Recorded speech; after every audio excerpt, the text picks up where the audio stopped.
I once met an 83-year-old man whose slow, steady walk carried the calm of someone at peace with life, but whose eyes sparkled as if he had just discovered its greatest secret.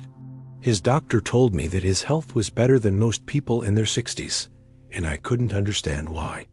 How could someone at that age, who didn't diet, still drank coffee, still ate butter, took naps every afternoon, and stayed up late, remain so healthy and serene? His answer stayed with me for a long time. I don't try to live right. I just live in tune with myself. From that moment, I began to notice the little things. How we keep pushing when we're tired. How we eat without enjoying. How we smile without feeling.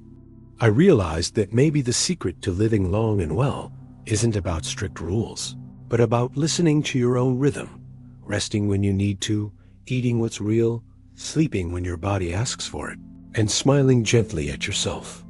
If you're also searching for a bit of peace in this busy life, maybe today's story will remind you to slow down a little. And as always, if this story feels meaningful to you, don't forget to subscribe, share, and turn on the notification bell for the Slow Living channel. Every click, every share is a quiet encouragement, a little push that helps me keep creating calm, heartfelt stories in this fast-moving world. Part 1. I learned to rest at the right time. There was a time when rest felt like a luxury to me. Every time my body got tired, I forced myself to keep going, afraid people would think I was lazy or weak.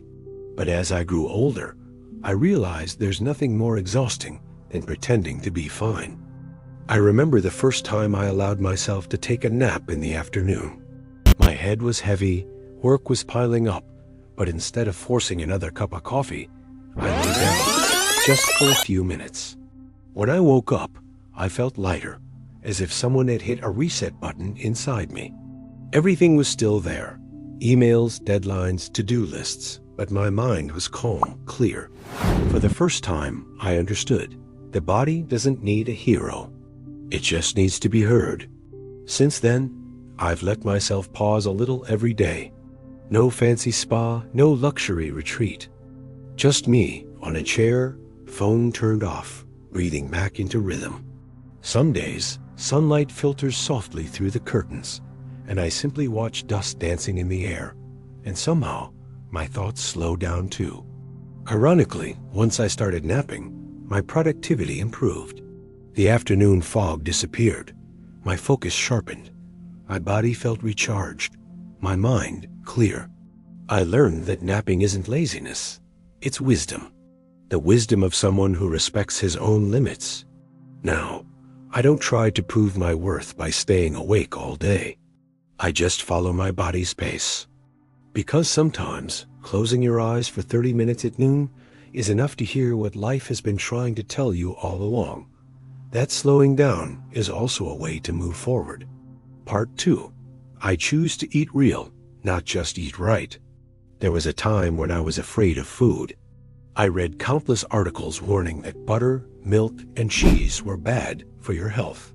I believed them, and I started eating only greens, drinking water, and sticking to low-fat, low-joy meals.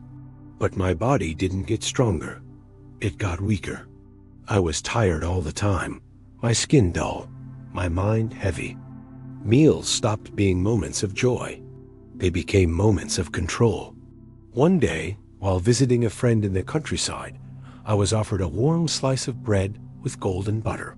I hesitated, then told myself, just this once. But after that first bite, the creamy butter melting over crisp bread, I couldn't help but smile.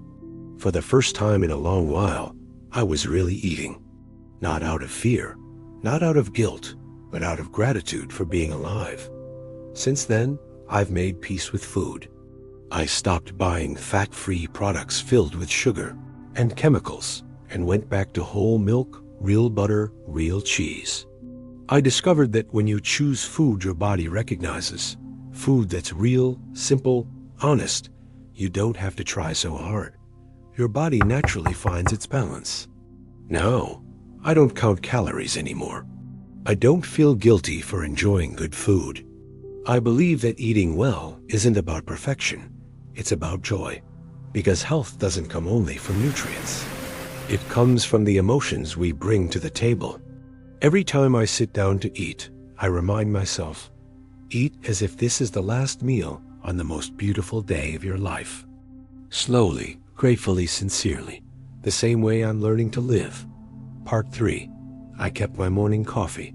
For a while, I thought coffee was a bad habit. People said it caused insomnia, hurt your heart, made you age faster. I tried to quit, but every morning felt empty without it. It wasn't just the taste. It was the ritual, the sound of water dripping through the filter, the steam rising in soft morning light, the one quiet moment that belonged only to me. Then one day I asked myself, if a cup of coffee brings me peace, why should I stop? So I went back to my old habit, but this time I changed how I did it. I brewed it slowly, as if performing a small ceremony. I listened to the drip, smelled the aroma, and let time slow down. The way the dark liquid fell, one drop at a time, reminded me that some things are worth waiting for. When the cup touched my lips, it didn't taste bitter anymore. It tasted like morning, honest, deep, warm. I didn't need sugar, just a bit of milk or cream to soften it. Coffee stopped being a stimulant. It became a meditation. Strangely, once I started drinking coffee mindfully, I slept better. I didn't drink after lunch. I didn't let caffeine rule me. I let coffee be a companion, a friend that helps me begin the day with presence. Now, I believe that coffee doesn't make us busy. It teaches us to pause. Every morning, when the cup steams in my hands, I close my eyes, take a deep breath, and whisper, "Thank you for another day." And maybe peace is just that simple: one cup, one breath, one honest moment. Part 4. I stopped forcing myself to sleep early. I used to make myself go to bed by 10. Every health book said early sleep leads to a longer life. But the more I forced it, the more restless I became. I'd lie awake for hours, thoughts spinning like waves in the dark. Eventually, I realized I wasn't insomniac. I was just trying to sleep before my body was ready. One night, I gave up. I poured a glass of warm water, played a soft jazz tune, and sat by the window. The city was quiet. I could hear my own breathing. It was strange. While the world slept, I finally felt at peace. From then on, I stopped fighting my rhythm. These days, I fall asleep close to midnight, but my rest is deeper, calmer. I no longer care about the clock. I care about the feeling, the warmth of the blanket, the darkness of the room, the quiet inside me. I turn off my phone early and let the night hold me.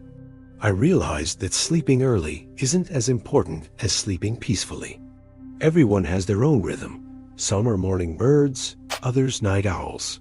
What matters is listening. I've grown to love late nights, when everything is still, when thoughts wander freely.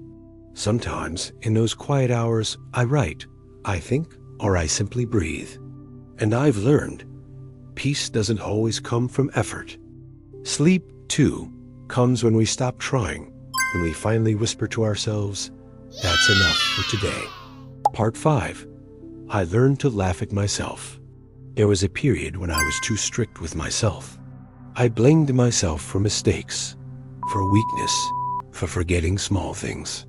Every time I looked in the mirror, I saw not my face, but a list of flaws growing with age.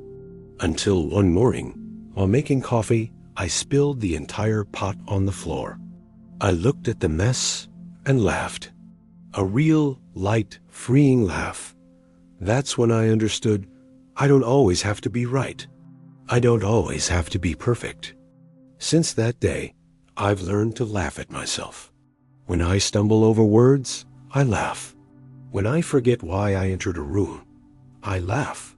When plans fall apart, I laugh. Not to hide pain, but to tell myself, it's okay. You're okay. It's amazing how a small laugh can lift the weight off your chest. I've come to see that laughter is the simplest form of forgiveness. When we can laugh, we soften. We stop judging ourselves so harshly. Laughter doesn't erase mistakes, but it helps us carry them more lightly. Someone once said, "A smile is the only curve that can set things straight." I think they were right. Now, I'm not afraid of aging, of failing, or of slowing down. I only fear losing the ability to smile at life's small imperfections. Because when you can still laugh, it means you still have hope. My laughter isn't loud anymore, just quiet, warm, and real. Each smile reminds me that every wrinkle tells a story. Every mistake carries a lesson. So if one day you spill, forget, or simply feel tired, try smiling, even just a little. You might find, in that tiny laugh, the first taste of freedom, being yourself, without needing to be flawless, close. In the end, I realized that living well isn't about following hundreds of rules. It's about learning to listen to yourself. Our bodies always know what they need. We just forget to hear them amid all the noise. When I began to rest when tired, eat honestly, savor coffee slowly, sleep when calm, and laugh at myself, life became lighter, softer, truer. You don't need to be perfect. You just need to live at your own pace. What about you? In all the shoulds and musts, do you still take time to hear what your body is saying? Tell me in the comments. I'd love to hear your story. And if this video brings you a moment of peace, don't forget to subscribe, share, and turn on the notification bell for the Slow Living channel. Every subscription is a kind reminder that these quiet stories still matter. Stories about slowing down and learning to live honestly with ourselves.